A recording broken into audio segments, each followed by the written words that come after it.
Good afternoon দোস্ত।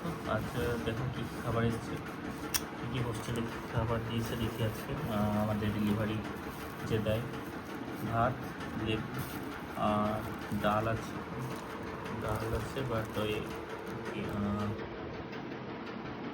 জলের মতো পানি के तरह डाल, ठीक है। और इधर चलो क्या है, आलू भाजा है एंड बांधा गोभी एंड शायद कुछ मछली मिक्स करके है। अच्छा है, ठीक है, टेस्ट करेंगे। अच्छा है, ठीक ही है। और ये वाला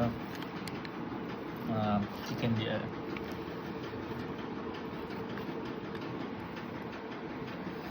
एक पीस,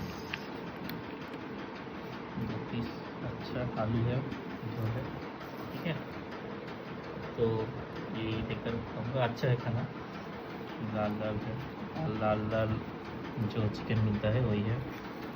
ये ऐसे खाना बढ़ता है, इसको ऐसे करके बंगाली जो ऐसे करके फिर थोड़ा सा ये देके थोड़ा सा मिक्स करके थोड़ा सा नींबू डाल के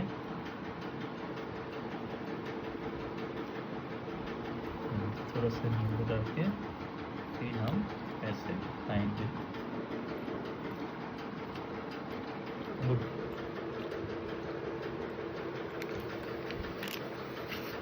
अच्छा चलो बाय, তোমরা সবাই খেয়ে নাও, টাটা।